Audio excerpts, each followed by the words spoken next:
From PRX, this is Living on Earth.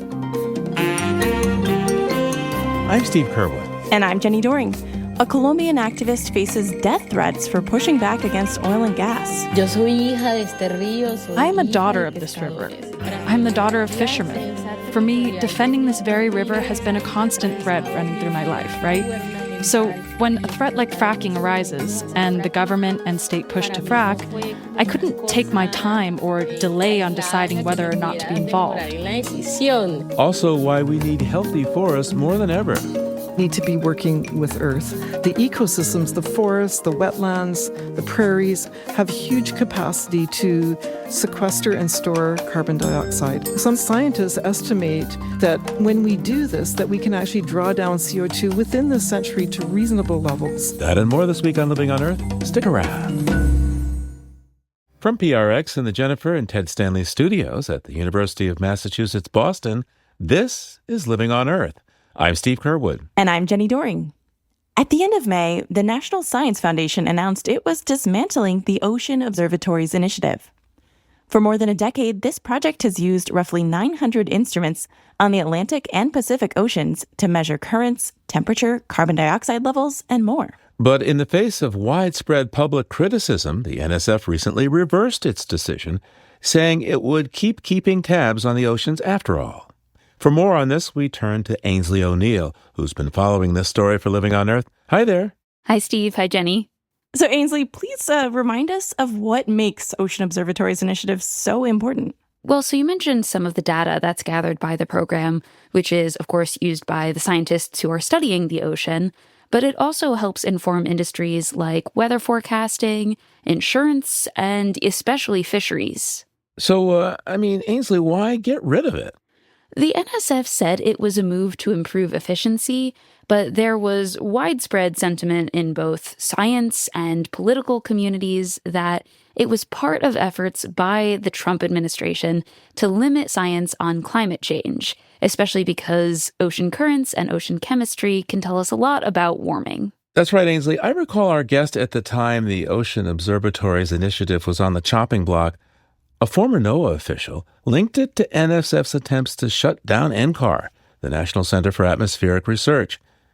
That's now before the courts, so why did the Oceans program get reinstated before any litigation? I mean, there was a massive professional and public outcry from both scientists and politicians alike.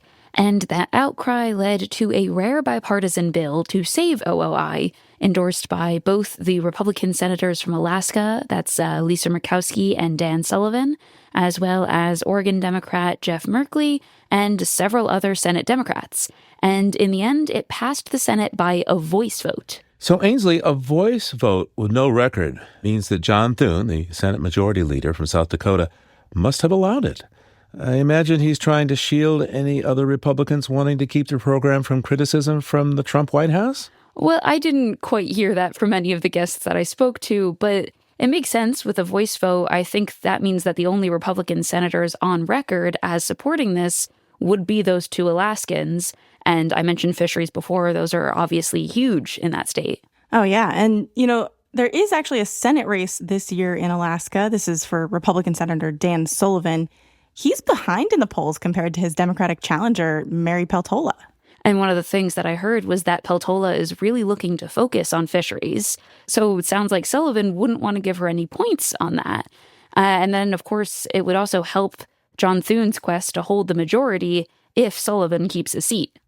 So let's go back to the Ocean Observatories Initiative itself. How much of it was dismantled between the original announcement and the NSF walking it back? From what I've heard, it sounds like the Endurance Array off the coast of Oregon and Washington State was the one aspect which was already in process of being removed from the water. But in a statement from the NSF, they said that they are, quote, developing plans to redeploy the equipment after servicing. Okay, well, we'll want to keep an eye on that and the Alaska Senate race as they move forward. Thanks for bringing this to us, Ainsley. Thank you, Steve. Thank you, Jenny. Yes, thank you. That's Living on Earth's Ainsley O'Neill. And now we turn to Living on Earth's Paloma Beltran to talk about the final in our series of 6 segments on the 2026 winners of the Goldman Environmental Prize. Hi, Paloma. So tell us about this year's winner from Latin America, honored for fighting against fracking in Colombia. Hi, Jenny. Hi, Steve. So, Yuvelis Morales Blanco is from the Afro-Colombian community of Puerto Wilches. It's one of the many fishing towns that rely on the Magdalena River, which runs nearly 1,000 miles from the Andes to the Caribbean. The region is also home to oil and gas extraction, as well as refining. And in 2018, as a teenager, Yuveli saw firsthand the risk of living near this industry when the Magdalena River was polluted by a massive oil spill at the Lizama 158 well, operated by Colombian national company Ecopetrol. So after this oil spill, what led Yuvelis to get involved in pushing back against fracking for oil and gas? Yeah, so in 2019, Yuvelis found out that Ecopetrol was pursuing 2 fracking pilot projects in the central Magdalena region where she grew up. She worked with the Colombia Free of Fracking Alliance to raise awareness and stop the potential fracking projects through testimony and peaceful protests. And in 2022, with fracking raised as a national issue and in the face of a presidential fracking ban, Ecopetrol suspended its contracts for the pilot fracking projects. In addition, in 2024, the Colombian Constitutional Court ruled that Ecopetrol had violated the rights of the community of Puerto Wilches by denying them free, prior, and informed consent. So it sounds like Yuvelis and her community secured some real, if temporary, wins. And Paloma, I believe you had a chance to talk with her. Yeah, that's right. And I started off by asking Yuvelis to describe the Magdalena River and where she grew up. Puerto Wilches is located on the banks of the Magdalena River, in the valley of the Magdalena River, to be exact. I always say that we've been blessed with a pretty nice spot in the world. We're part of this valley. Our day always ends with a beautiful sunset among the mountains, surrounded by lovely people and fishermen, with beautiful shades of orange and purple over the river and the valley. And what kinds of animals live in that valley? Could you tell us a little bit more about the wildlife in that area? We're very tropical here. There are many birds. We wake up with the birds and go to sleep with them as well. There are plenty of fish, and we have an incredible diversity of flora and fauna. We're part of the jaguar corridor, this jaguar that roams through Latin America, this great feline. But we also have panthers, monkeys, and marmosets. We have West Indian manatees. They're part of our wildlife and our cultural identity. We have huge macaws, these large birds. So it really is a wonderful place to live. And in 2018, there was a spill at well 158. How did that spill affect your life? What happened? Bueno, en el 2018, en el derrame y el desastre. Well, in 2018, the Lizama 158 oil spill resulted in an environmental and social disaster. The fishing community was one of the hardest hit. This historic spill, which spread over several kilometers, not only affected my life, my family's life, and the lives of other fishermen, but also the very lives of the flora and fauna that inhabit the Magdalena Medio. We think of the river as an individual that is part of a great chain, and this chain is connected, of course, because at the end of the day, the river is alive. It's something that flows, that runs through the communities that line its banks. So when you think about an oil spill, in this case from Lizama, you have to consider the short, medium, and long-term consequences. This means that compensation is sometimes not enough. It's never enough. It affected me personally. Our family is part of the artisanal fishing community. So imagine, we couldn't fish, we couldn't sell fish. No one wants to buy fish or seafood when there's an oil spill. We couldn't harvest, and we couldn't plant either, because this oil slick had spread to the riverbank, which is where most of the fishermen have their crops. In other words, the spill was part of a social, economic, and financial situation, however you want to look at it, that was far more significant than the spill itself, including, of course, the damage it caused. Oil spills, including the Lizama 158, mark a turning point in the lives of communities and the flora and fauna where they occur.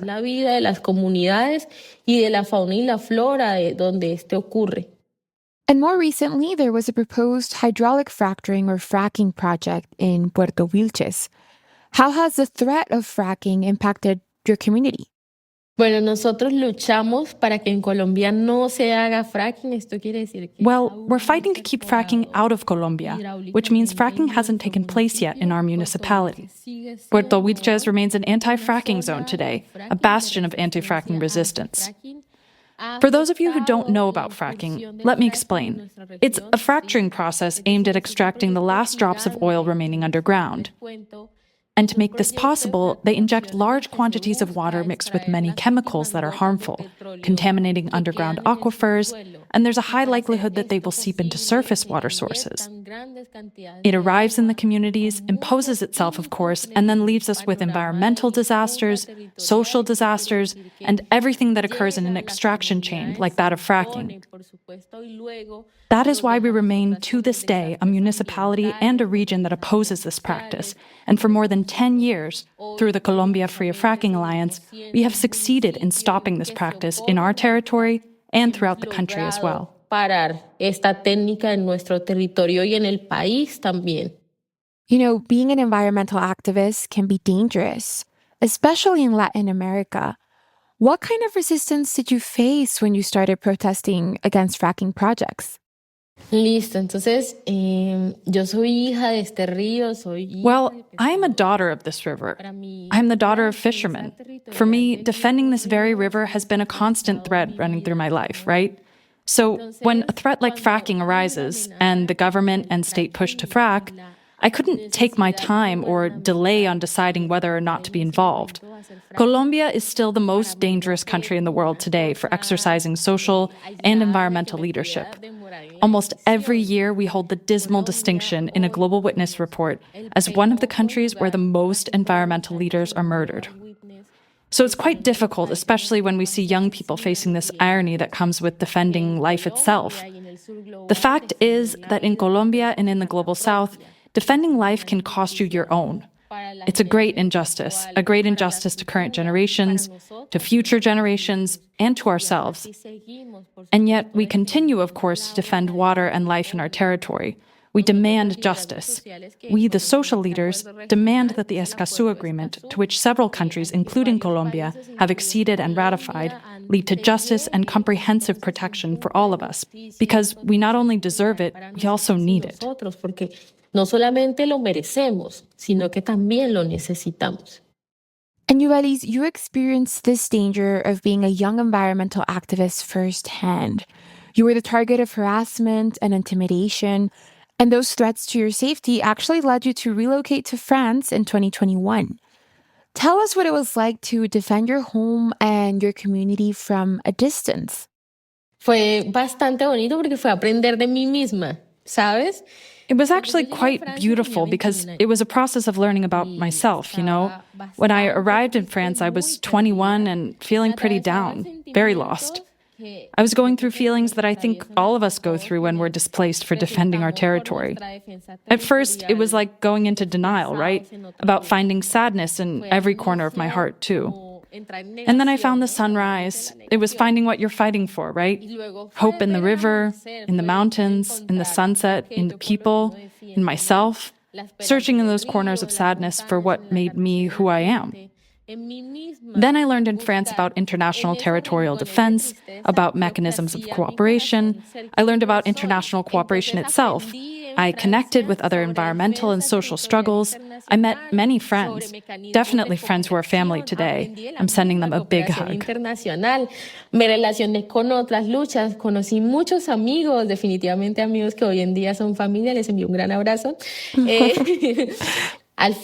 In the end, what ended up kind of pushing me aside, making me think it was going to be the end of something, also turned out to be the beginning. Discovering myself in other contexts where I hadn't known myself before. And Steve Jenny, Yuvelis Morales Blanco is now back in Colombia and continues to fight against oil and gas in her community, newly invigorated by this Goldman Environmental Prize. Wow, and well-deserved. Such courage after all the threats she faced. Absolutely. And it actually looks like fracking may be back on the table. Colombia recently held presidential elections, and the apparent winner by a razor-thin majority is the far-right candidate Abelardo de la Espriella, the opponent of the candidate from the outgoing president's party, Pacto Histórico, or Historic Pact. So, Paloma, what has the president-elect been saying about fracking? Well, Esprella's party, Defensores of the Patria, or Defenders of the Homeland, supports fracking as a way to augment energy development and strengthen the country's economy. So it sounds like changes may be in store. Now, what do you think this means for the fracking pilots near Uveli's home? After Gustavo Petro's decision to ban fracking during his presidency, those pilot projects were put on hold. But it now seems President-elect Espriella could reverse that pause. And that would mark a drastic change to Colombia's efforts in phasing out fossil fuels. Right. And just this spring, didn't Colombia host the first conference on transitioning away from fossil fuels in Santa Marta, right? Yeah, that's right. And it was a huge deal. 57 countries agreed to draft a roadmap for phasing out coal, oil, and gas. And they're hoping to carry that momentum forward into the UN climate talks this fall. Well, there's a lot to keep track of, and we'll definitely keep an eye on this. Thank you, Paloma. No problem. Thank you. That's Living on Earth, Paloma Beltran. Just ahead, mother trees and more. Stay tuned to Living on Earth. The Living on Earth fiscal year ends on June 30th, and we hope you'll consider supporting LOE today. Public radio is entering its second year without support from the Corporation for Public Broadcasting, and around the country, the impact on public radio stations has been significant. CPB funding helped stations access programs including Living on Earth. As we work to help your station stay strong, your support becomes more important than ever. Your gift helps LOE continue providing the environmental stories that matter to you and listeners like you. From climate change to pollution to the wonders of life on our planet, we give you the paywall-free, in-depth coverage that you need to stay informed and inspired. Please consider visiting LOE.org today to make a donation. And thank you. It's Living on Earth. I'm Steve Kerwood. And I'm Jenny Doring. In a moment, our conversation with forest ecologist Suzanne Simard about her latest book. But first, we wanted to invite you to another Living on Earth book club event. On July 14th at 8 p.m. Eastern, we'll talk on Zoom with Amy Bowers-Cordalis about her book, The Water Remembers, My Indigenous Family's Fight to Save a River and a Way of Life. This Yurok activist and attorney will discuss the struggle to protect the Klamath River in Northern California. Join us for this free live webinar with Amy Bowers-Cordalis on Tuesday, July 14th, 8 p.m. Eastern. Register at loe.org/events. That's loe.org/events. Right now, we want to invite you to listen to an event we held on April 6th of 2026, when a live audience came to the atrium of the Museum of Science in Boston for an evening with Jenny and myself and with world-famous forestry scientist Suzanne Simard. You might remember that name from a few years back when she wrote the New York Times best-selling book, Finding the Mother Tree, Discovering the Wisdom of the Forest, and she talked with us then. She spoke and wrote about her research, showing that the biggest and oldest trees in the forest anchor networks of social connection among the trees, and indeed the whole forest ecosystem. It was a breakthrough, and not without some controversy, to regard trees as having some kind of collective consciousness. And now Suzanne Simard is back with her latest book, When the Forest Breathes, Renewal and Resilience in the Natural World, based in part on her latest research with colleagues including Indigenous communities that is further documenting how older trees nurture younger saplings. She's a professor of forest ecology at the University of British Columbia and works in BC's towering forests, where logging has cut down all but 3% of the original old-growth trees. And she's intent on saving what's left and developing more sustainable logging methods to allow old mother trees to thrive in those forests, not only helping trees, but also the rest of us. So let's turn now to our evening with Suzanne Simard on stage at the Boston Museum of Science. So, Suzanne, what is a mother tree and why did you give them that name? So what we did in this research looking at connection in the forest is we mapped what are called mycorrhizal networks. These are mycelial networks that live below ground. They're formed by a mycorrhizal fungus or many mycorrhizal fungi, which are a symbiotic, obligate relationship with trees. And actually, most plants in the world need these relationships. And these fungi gather food from the trees. In exchange, in this symbiosis, they provide nutrients and water that they gather from the soil. And it turns out that some of these mycelial will connect trees together. And so we mapped what these mycelial or mycorrhizal networks, I use those things interchangeably. When we mapped them in the soil, what emerged from the map was that the biggest trees were the most highly connected.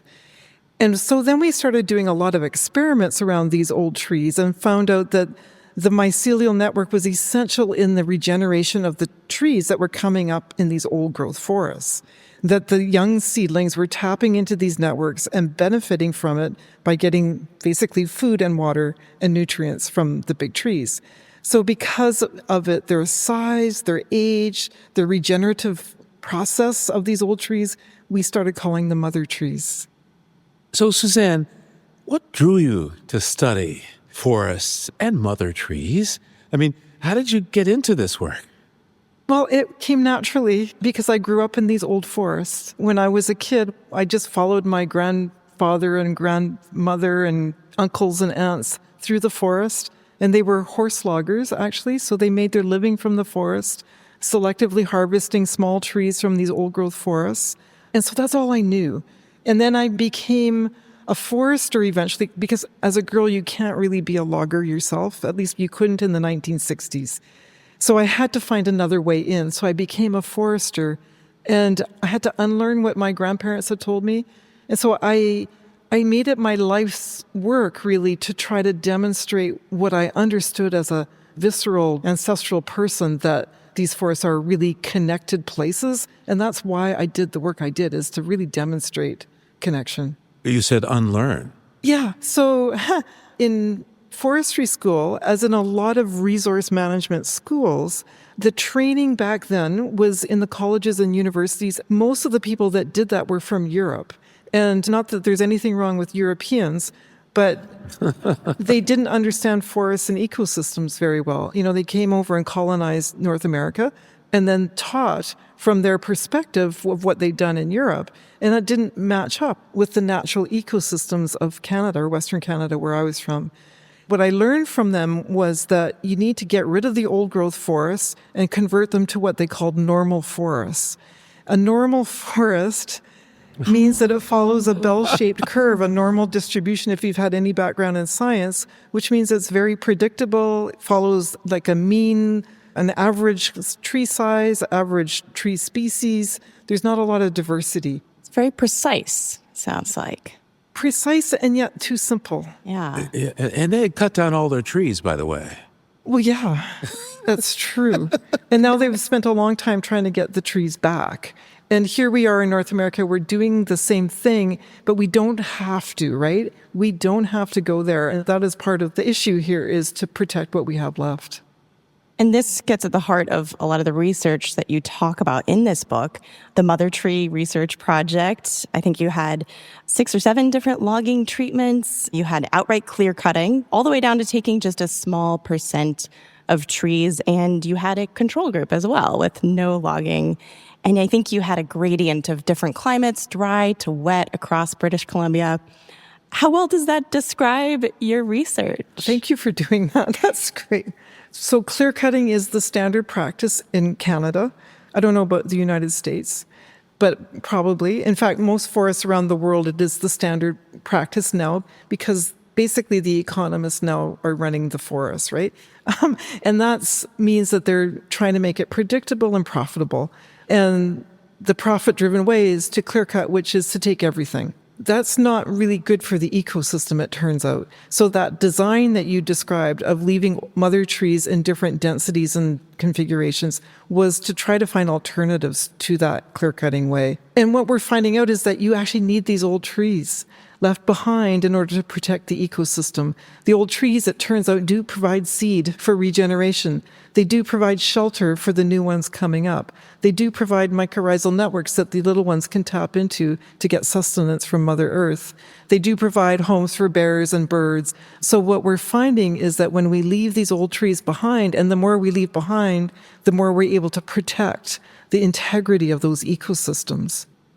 When you presented these findings to foresters, I think they were shocked by what had happened to the forest floor. You saw something like a 60% loss in carbon in the forest floor in these clear cuts.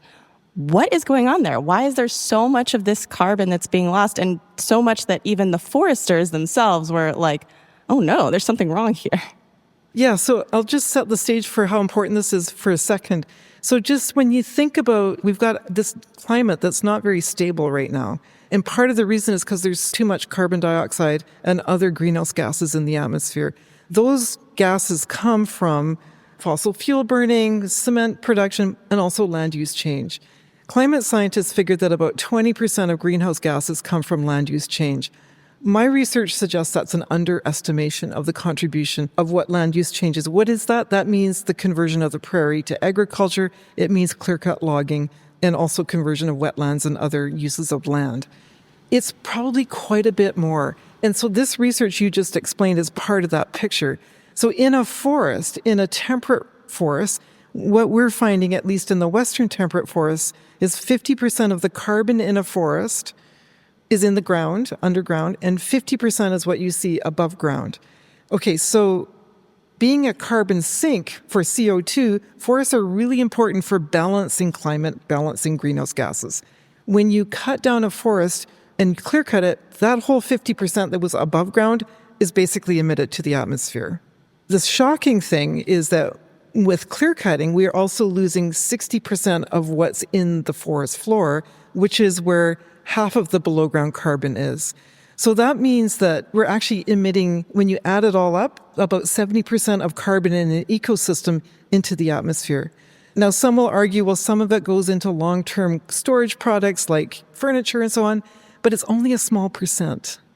When you clear-cut a forest, only 25% of it ends up in a forest product, and most of that is paper and cardboard. So most of it evaporates within the year of harvesting. So this is a really big deal. It's a really big deal, and that forest floor took, 10,000 years in the case of Canada to develop, and we're erasing it in an instant. So this was shocking. It's even shocking to foresters. But there is a good news part to this story, which we can get into maybe a little bit down the road. Well, we'll take good news anytime, actually. That number that the tree gets, all right, so the tree maybe, even an old-growth tree is 200 or 300 or 400 years old, but the forest floor, you're saying, that's a 10,000-year process. Really, since the last ice age, that's been building up. And so when we clear cut, we are putting that into the carbon flux. We're putting that into climate disruption. It's shocking, isn't it? Yes, and we don't have to. That's the thing. If you leave the trees and if you don't put big machines on the ground, so the machines that go in and cut a forest down, they're huge. They're like whales, right? They're as big as a whale. They move the forest floor around, and the industrial method of clear cutting, you pull that whole tree out of the forest into a pile, cut off the limbs, buck it up and put it on a logging truck, but the vast majority ends up in these piles that are as tall as the ceiling, and they get burned. And so they're emitted to the atmosphere. So you're losing that forest floor to this process of whole tree logging, big machines on the ground, and it took 10,000 years to develop. And we need to do better than that, right? Because it's squandering what life has given us on this earth. Yeah, and so I'm waiting for the good news. So the good news is, there's always some good news. So I have this big crew of students in the Mother Tree Project. There's probably a couple dozen that come out every year, and we measure everything. And so we went back 3 years after this logging to figure out what had happened to the forest floor. And my hypothesis was that if we clear cut and get rid of all the plants, that it will continue to dwindle away. It will erode away, evaporate, and really diminish the forest floor. And we have plenty of evidence for that around British Columbia. If you take away the plants, like if you continue to, not look after the ecosystem, it continues to disappear. But what we found is that when we left the mother trees and when we let the plants grow back, right, we didn't use any herbicides or anything we just let them flourish, and they grew back to be as taller than me. And that forest floor went from, on the coastal ecosystems, and I'll just give you the raw numbers, from 70 tons per hectare in the forest floor, clear cutting reduced it to 20. In 2 years, it grew back to 40. That is amazing. What is that? That is the plant and animal and soil world doing its thing as long as we do the right thing by it. And when it comes to that heavy logging equipment, what is practical and feasible in terms of taking trees out in a way that doesn't destroy the forest floor? Well, again, this is another beautiful thing about this. I think that we should demechanize forestry, which means we don't need those big machines. What we need are people in the forest doing this work, right? Like what we used to do. And it might sound backward, but it's actually forward. Because when people are out there doing it, they're making good decisions on the ground like a craftsperson. They're deciding which trees can be taken, which ones to leave behind. They're treading softly. They're engaging with Mother Earth. They're watching and monitoring, which is what Indigenous people have always done on Mother Earth and really looked after her. That's what we need to do, is we really need to take the care as human beings of Mother Earth so that she can provide for us too. We've been speaking with forest ecologist Suzanne Simard about her book, When the Forest Breathes, in front of a live audience at the Boston Museum of Science. Don't go away. We'll have much more right after this short break. Keep listening to Living on Earth. Support for Living on Earth comes from the Waverly Street Foundation, working to cultivate a healing planet with community-led programs for better food, healthy farmlands, and smarter building, energy, and businesses. If you're one of Living on Earth's listener supporters, or if you've been considering a donation to LOE, this message is for you. As a nonprofit news organization, listener support is vital to LOE's weekly effort to bring you up-to-date environmental news and information. Your gift to LOE makes a difference and makes our work possible. So thank you. It's Living on Earth. I'm Jenny Doring. And I'm Steve Kerwood. Let's go back now to our conversation with Suzanne Simard in front of an audience at the Boston Museum of Science. She is a professor of forest ecology at the University of British Columbia and author of the book, When the Forest Breathes, Renewal and Resilience in the Natural World. The planet right now is really suffering under what some call a fever climate crisis. It's an existential crisis, many would say. So what's the link here? Remind us why it's so important to be talking about forests and thinking about what we're doing in forests when we think about solving the climate crisis. It's not just EVs and green technology.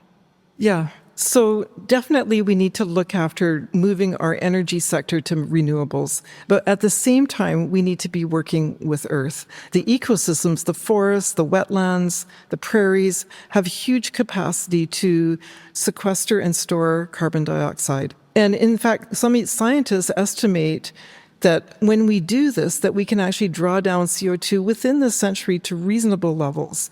So we got to be working on the reduce emission side, but we also got to be working on the increasing the sink side. And what my research shows is that we can do this, that there is incredible regenerative capacity in the forest and all ecosystems. They're wired to do this. As long as we are good stewards and we leave the seeds and the spores and the trees and the soil in good health, that Mother Earth will come back. With that recovery of the forest floor so quickly, that was, to me, was like, oh yeah, she's ready to do this. In restoring these forests, which are globally, we think that there are about 70% of them are underperforming or are damaged in some way, that if we restore them, do the work, then we can really have a big impact on greenhouse gases. So the math you're talking about here, basically you suggest that 30%, let's say, of the carbon flux comes from these poor forest practice. But how can your approach to sustainable forestry help us deal with another part of or I guess it's closely related, but another view of the climate emergency, which is this rash of wildfires?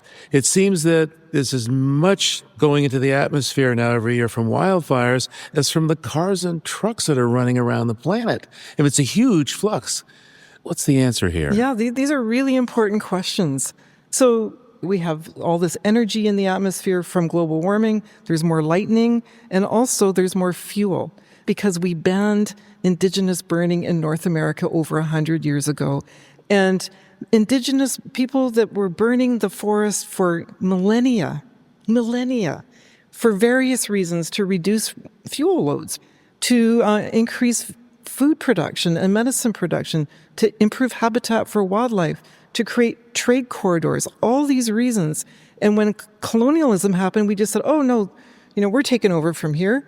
We're going to ban Indigenous burning. We're going to keep these beautiful ecosystems as they are and exploit them for various products.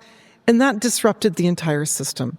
So we need to restore the health of these ecosystems that evolved with people over thousands of years with burning. We have to restore those natural processes so that they're healthy again.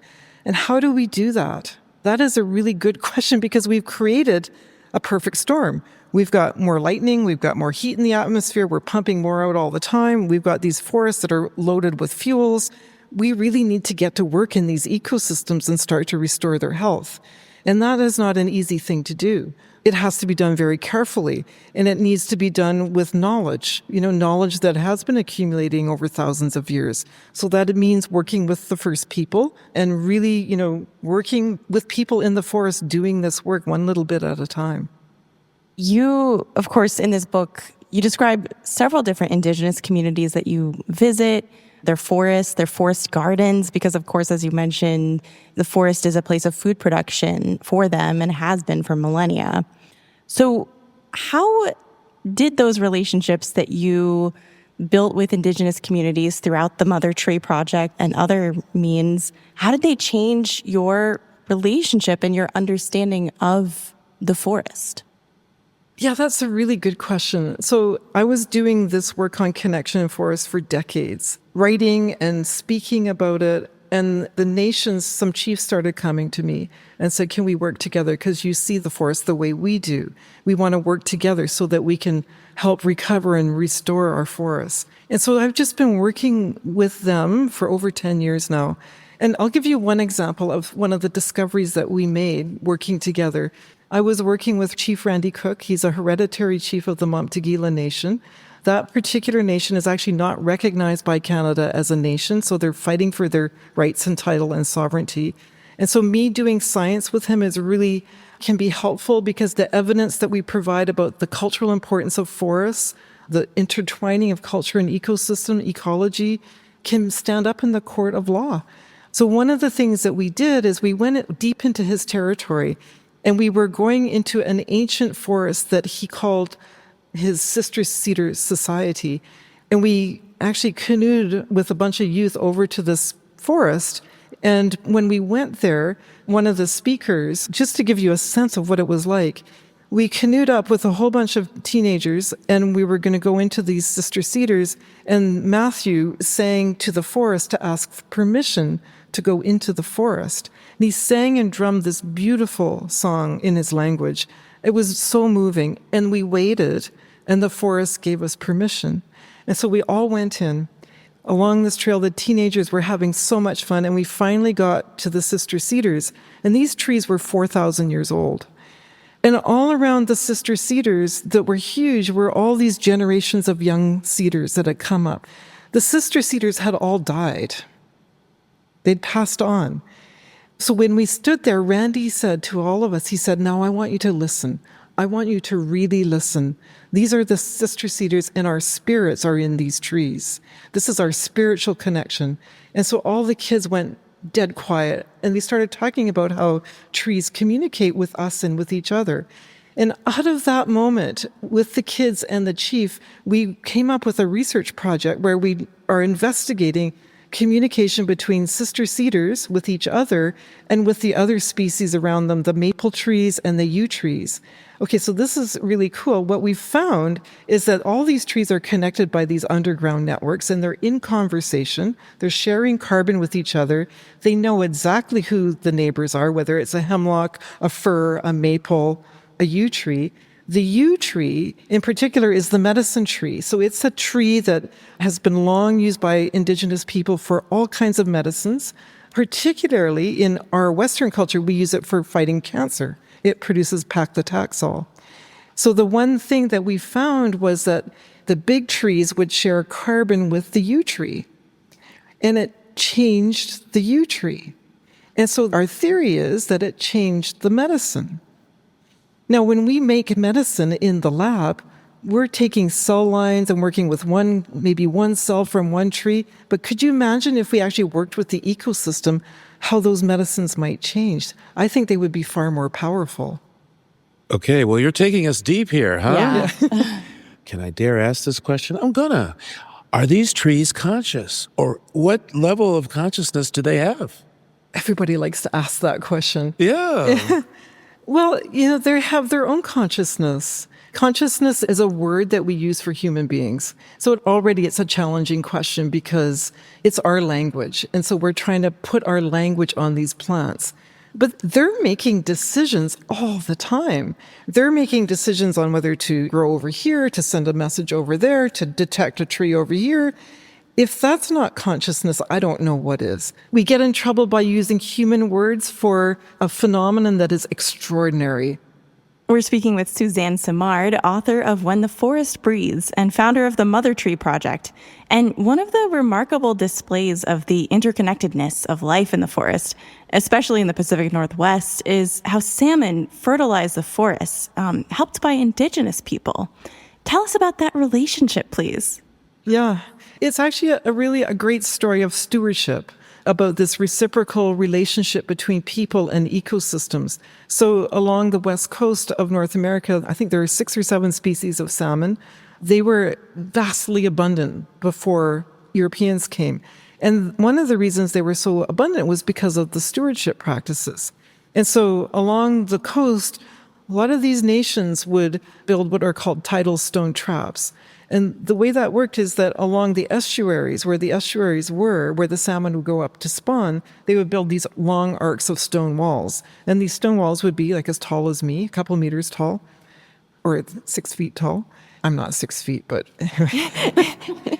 So the way it worked was that during spawning season, the people would have their smokehouses along the shoreline, the tide would come in, and then they would let all the salmon go out to the ocean if they were doing that or going upstream to spawn. And on the ebb tide, the low tide, then they would pick up the small fish to harvest. And then they would smoke them. And they, along the shoreline, they also had all kinds of other food systems, by the way, root gardens, clam beds, a huge food systems. And so anyway, in this process of how they fish, this passive technology, they would let the big mothers and fathers go upstream to spawn and fertilize the eggs, and big fish create bigger fish. And at the same time, at the tidal stone traps, they could count the fish. So they knew, what the abundance of the populations were, and if it was low, then they wouldn't take any fish. So in a way, they were really keeping track. So these big fish would go up to spawn, and when you go into these forests in spawning season, like when you're walking on the forest floor, it is covered with salmon. Because the bears and the eagles and the people are taking the salmon into the forest. I mean, you can't walk more than 6 feet without stepping on a salmon carcass. There's that much there. It must smell pretty powerful. And it's spiritually powerful. Yeah. And there are grizzlies there. But what they're doing is they're carrying the fish into the forest and they're decaying. And they eat a lot of them below the mother trees because there's protection from predators. And then they only take a portion. They just eat the brains and the guts, and they leave the rest of the flesh, which decays into the soil. And so then, of course, the mycorrhizas pick up those amino acids and proteins and deliver them straight into the trees. So the trees are full of salmon.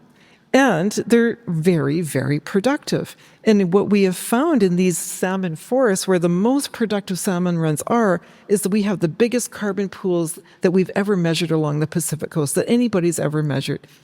More than an Amazon rainforest. And it's because the salmon are fertilizing the soil. And the reason the salmon is abundant is because the people were looking after the salmon runs, right? So you see this link between human stewardship, salmon abundance, productivity of forests, carbon sinks, global change. It all fits together. So let's go into the book, per se. We've been talking about your science and your understanding and how trees can talk to each other and their version of consciousness. But you also have a wonderful personal memoir in here. And when you talk about life and death, there are 2 rather difficult deaths that you go through in this volume. We have your student who discovered that the Douglas fir recognizes the little ones around it, and then you lose her in this process. And then you also lose your mom in the middle of this. So how did each of these losses affect you, this book, your view of the forest? You have this line that your mother said that she was going to infinity. Yeah. Well, first I'll talk about Amanda. So Amanda was my PhD student. She was also a master's student. She'd been with me for 10 years. That's a long time. If you have doctoral students and graduate students, you have a good relationship with them. Amanda was an incredible person. She was on the Canadian national baseball team. She was on the Canadian national hockey team. But she was also a humble student. And at her heart, she was a team player. She wanted to investigate that in forests. You know, she worked on what we call kin recognition in trees. And we figured out that Douglas fir can recognize its own kin. So Amanda had done all these experiments in the greenhouse, in the forest, very careful, like keeping track of all these little trees that were of different genetic families and relationships, and figured out that these old trees could recognize whether the seedlings that were growing up around them were their own offspring, and they would make elbow room for their seedlings, which is really cool, right? What a huge contribution by Amanda Issei. And then she died in a tragic skiing accident, and it was a climate change accident. That's the thing that makes me so sad, because she was trying to do her work in the name of solving climate change by understanding the forest and its regenerative specialties. But there was this unusual big snowstorm where I live, and there was like 2 meters of snow fell in a very short period of time, and she fell in a tree well. And so, yeah, it was a very difficult period of time, and it was out of sync, right? It was like she was too young. She was only 33 years old, and she still had so much to do. And she'd made this enormous contribution in her short life. In my mom's case, she was old, 86, and she lived a full life. She was a real character. And you'll see the character in the book. But I said to her at the end, I said, Mom, where do you think you're going to go after this? And she says, well, I'm going to infinity. And I was like, that's really cool. Because what she understood was the first law of thermodynamics, that energy is neither created nor destroyed, it's simply transformed. And so she was going to be transformed into something off in infinity. And since that time, I've really come to understand this, that we are just transforming energy. And so that was a great teaching from both of them, even though it was tragic and very difficult to lose them. For just a moment, in the theme of the consciousness, we'd just like to be quiet for just a moment, and then Suzanne has something that she's going to read for us. Just start when you want, Suzanne.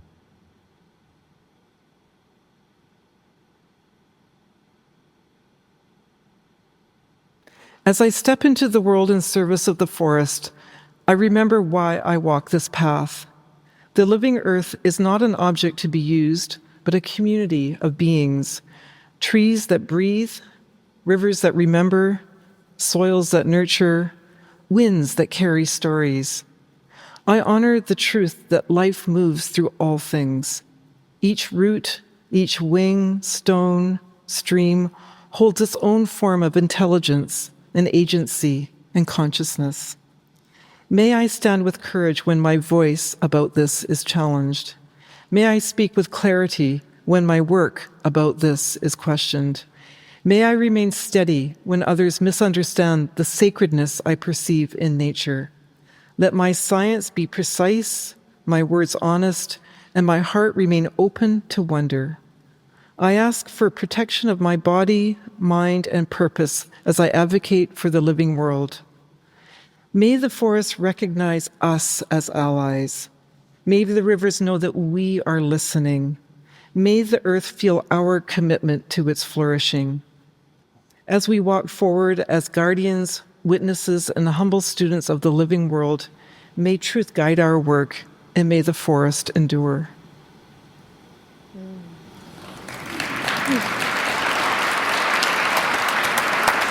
Suzanne Simard, thank you so much for coming. Thank you so much, Suzanne. Thank you. Thank you, everybody.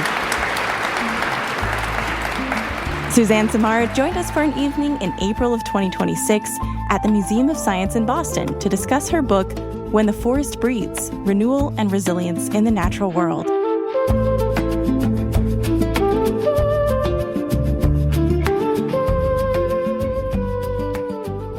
A giant of our field is now also going to infinity. James Bruggers was a champion of environmental justice reporting who helped build the Society of Environmental Journalists, with 13 years on the board and another 2 as its president.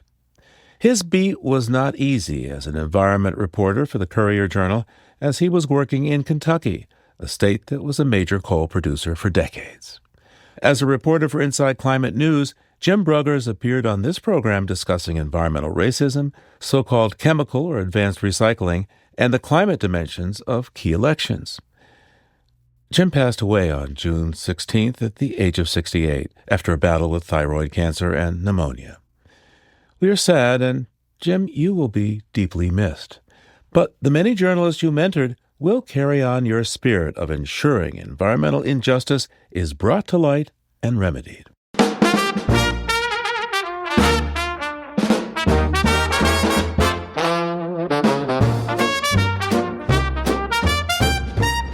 Living on Earth is produced by the World Media Foundation. Our crew includes Naomi Ehrenberg, Paloma Beltran, Mia DiLorenzo, Abby Edgecombe, Swayam Gagneja, Mark Kausch, Mark Seth Lender, Don Lyman, Ashanti McLean, Nyung Nguyen, Ainsley O'Neill, Sophia Pandelides, Jake Rigo, Andrew Scarrett, Bella Smith, and Elle Wilson. Tom Tiger engineered our show. Allison Lierstein composed our themes. You can hear us anytime at LOE.org, Apple Podcasts, and YouTube Music. And like us, please, on our Facebook page, Living on Earth. Find us on Instagram, Threads, and Blue Sky at Living on Earth Radio. And we always welcome your feedback at comments at LOE.org. I'm Jenny Doring. And I'm Steve Curwood. Thanks for listening. Funding for Living on Earth comes from you, our listeners, and from the University of Massachusetts Boston, in association with its School for the Environment, developing the next generation of environmental leaders, and from the Grantham Foundation for the Protection of the Environment, supporting strategic communications and collaboration in solving the world's most pressing environmental problems.